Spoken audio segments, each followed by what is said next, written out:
Hey, how you doing? I love that you're completely on time. Oh, yes. You know who This is taught me that is amazing. Jodie Foster.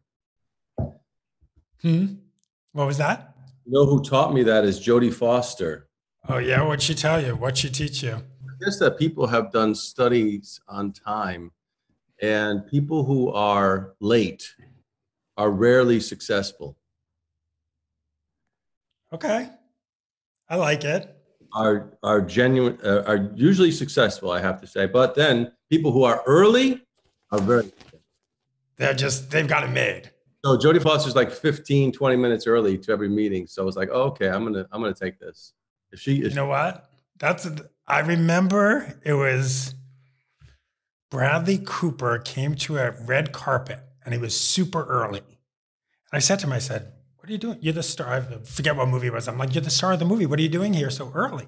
yeah. And he said that someone once said to him, like, never be early for your own movie. If you have to, drive around the block.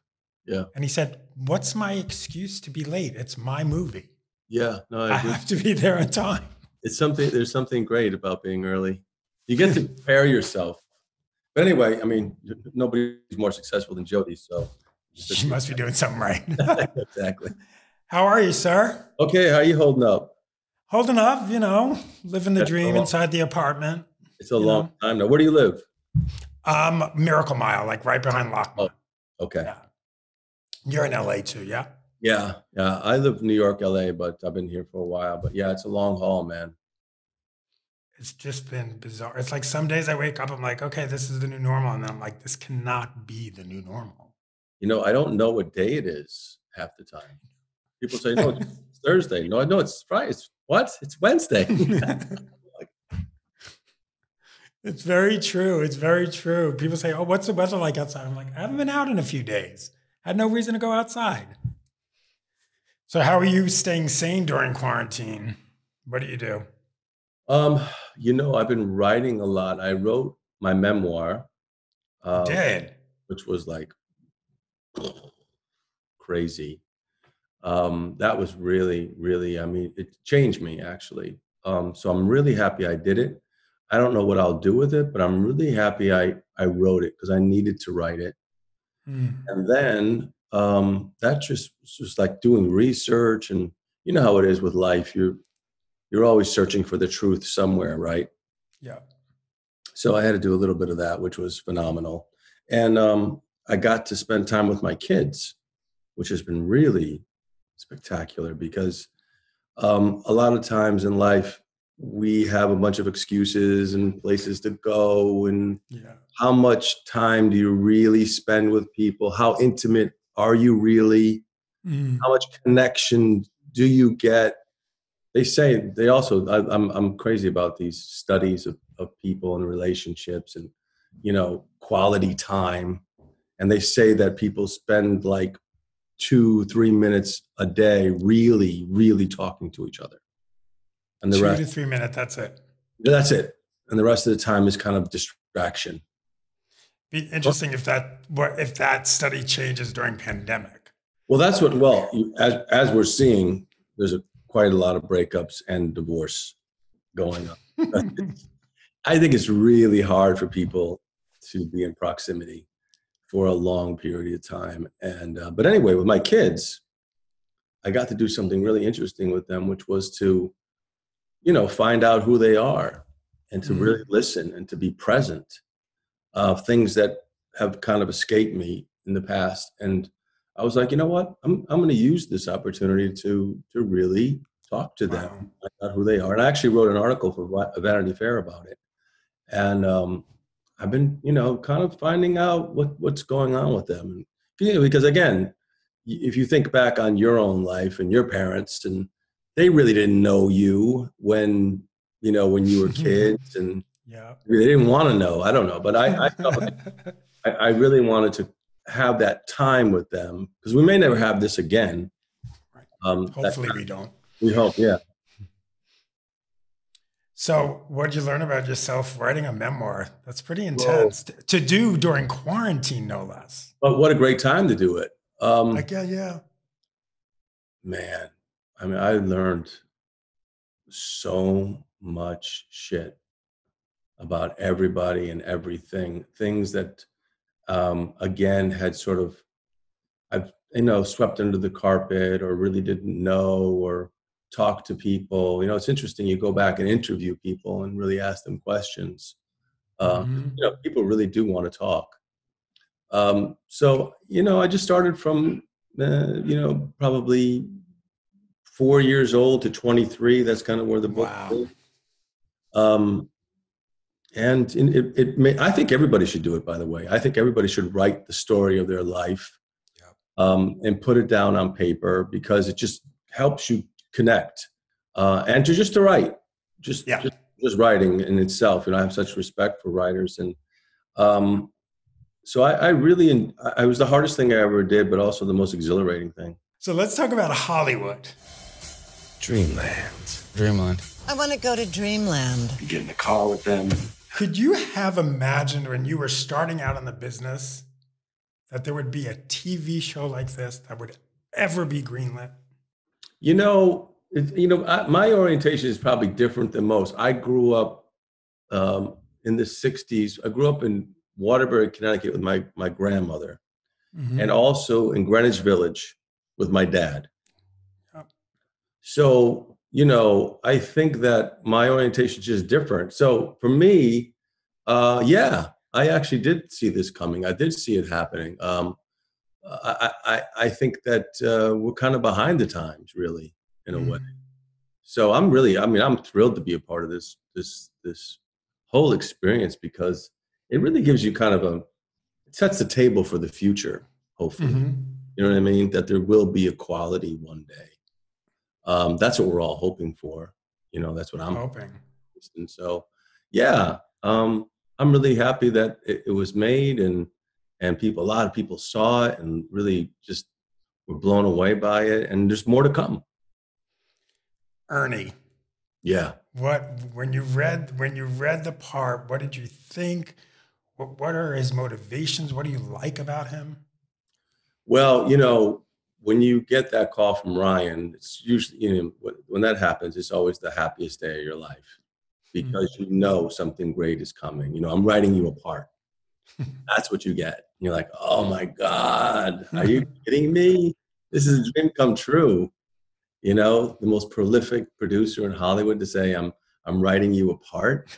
So anyway, when he said that, I was already, so excited and waiting. Then you wait for like whatever it is. And that could be months to go by. And then you get another call saying, come to my office. I want you to read it. I was like, yeah, okay, I'll be there in an hour. So I went and I read the first script of Hollywood, and I was like, whoa. I mean, the whole, Scotty Bowers world and the gas station and this sort of like, pimp, actor, producer, the joie de vivre of this guy. It was just like, oh my God, this is a dream come true. And then I wanted to and Ryan had these ideas of how he wanted me to look. And it was Ryan that said, I want to reinvent you as an actor. And I think he was absolutely right. I needed, every actor needs a reinvention, because frankly, we get sick of seeing the same person over and over again in similar roles, and it gets stale. And I knew very well that I needed that myself. And Ryan was kind enough to do that for me. And once he gave me that green light, I was like, okay, let's do it. And I knew I wanted to change my look. Initially, he wanted me to have a crew cut, but I have a poster of the Misfits in my house, and I live with Clark Gable every day. So I just had Clark somewhere in there. Like, if Scotty Bowers and Clark Gable had a love child, it would be Ernie West. And all of a sudden, makes a lot of sense. Yes, and there he was. He showed up, the mustache came, and the hair, and the way he dressed, and I had underwear made, and I just was like, I was consumed. I was absolutely consumed, because I certainly didn't want to disappoint Ryan, but I also, and this happens only a few times in your career, where a character just takes you, just completely takes you, and you get out of the way. And why did Ernie take you? I mean, I'm a series of things. I grew up in bars when I was a kid in the village, as I said, with my dad. And these guys would come into the bar, when I was a boy, and they'd be bigger than life, and they'd be smoking, and they'd be drinking, and they'd have the lighter, and they'd be decked out in these clothes. And I was just like enamored of them. It's like, whoa, how do I ever get to be like that? And I would wait on actors. I would wait on John Belushi and Michelle Pfeiffer and Matthew Broderick. And wait, what? Yeah. You were waiting on John Belushi? Yes. There's actually, I wrote an article about it in the New York Times. When I was a young boy, I would bust his tables because I was like, this is the 70s. Right. And I'm maybe 15. And he was like the biggest star in the world. And I would bust his tables and just wanted to be near him, like everybody. Right. You know what I mean? And he'd pour a lot of ketchup on his eggs, and I was just like, this is the closest I've ever been to a star at that time. And that's a star. That's a pretty big star. Yes. And then years later, I was hosting Saturday Night Live. Many, many years later, my dad was in the audience, and I was thinking to myself, I used to bust his tables, and now here I am hosting Saturday Night Live. And I thought of him, and he had passed by that point, but I was just like, it was just the circle of that whole world, the weirdness of how it all came about. But I will say, to get back to your question, I think it was just studying people and watching people and really just, thinking to myself, how do you do that? How do you get there? And I think I was just a great observer and a great watcher, and just like compiled all this information for one day, which I still do. I have characters that live in my head that are hopefully one day I get to do. So I think that really saved me in many ways. What does it feel like to know that there are young people out there who are studying you? Wow. I said this in that article I wrote for Vanity Fair, which was about, because I was a latchkey kid, and my mom was gone, and my dad they were both gone when I was kids. My grandmother raised me. So a lot of my childhood was watching television, watching the courtship of Eddie's father and My Three Sons and I Dream of Jeannie. And I would watch these shows, and I would literally take notes on how to be a human being, how to behave, how to interact with people. And so it's interesting that you would say that, because, I would study it and that had such influence on me, watching people. And I said that in the article. I wrote that in the article. Is there a boy out there right now watching me to looks up to me, or to, is looking at me for how to behave? You know what I mean? All these things that entertainment is that's why it's so powerful, because people do that. They do look to you. So what is it? 21 years ago, you were nominated for an Emmy. Yes. And now you're nominated again. So how have you changed in 21 years? Yeah, I have to say it's a lot sweeter this time, because, when you're young, you think that that's going to keep happening. You think, I'll just ride into the sunset, and all of a sudden reality hits, and you realize, oh, this is really hard. It's hard to get a nomination. It's hard to gather attention. It's, it doesn't happen all the time. It took me 21 years to get my second nomination. So I'm much more grateful. I'm touched. And I think it's just wonderful. And especially I'm really happy that it's Orion, because we've worked together over 10 years now and done, several different projects together. So I'm really happy it's for him. So what does it feel like, though, to go against one of your co-stars? Because it is a competition. Jim Parsons. And he's phenomenal in the show, and he has multiple Emmys. And all the actors are great, So I look at this as that I was surprised, because I don't think I was on anybody's list in terms of getting a nomination. Mm-hmm. So I'm just happy to be invited to the party, if you will. So what was the group text going around on Emmy nomination morning? Oh yeah, funny. I posted today on my Instagram that Darren texted me saying that there was a big mistake. That was actually he's the one who got the nomination because they mixed up the names, and I was like, no, you got to be kidding. No, it's a great group of people, and everybody was just so happy, and I think we got 12 nominations, which is yeah. And you had that dancing video I saw on Instagram. Yes, with the boxing gloves, the whole. Right. So is this what you do in quarantine? You're like, okay, let me do a dancing video for an Emmy nom. I mean, there's so many hours in the day. You have to do. I fixed everything in my house. There's nothing left to fix. Every screw is going in the same direction now. I mean, there's nothing. What have you been binge watching? What are you watching while you're in quarantine? I always look. It's hard to. My daughter is staying with me now, and she's 14, and I'm 58, and we have to find the sweet spot. What can we watch together? Because that's really more difficult than you would imagine. Right. And we found one show called The Umbrella Academy, mm-hmm. which is perfect for both of us.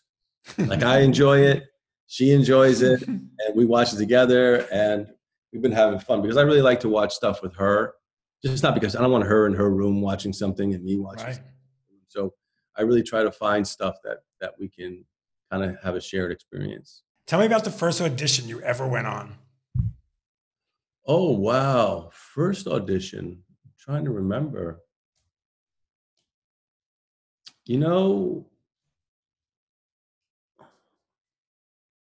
I think I was in acting school, and it was for Biloxi Blues. And Meg Simon was the casting director.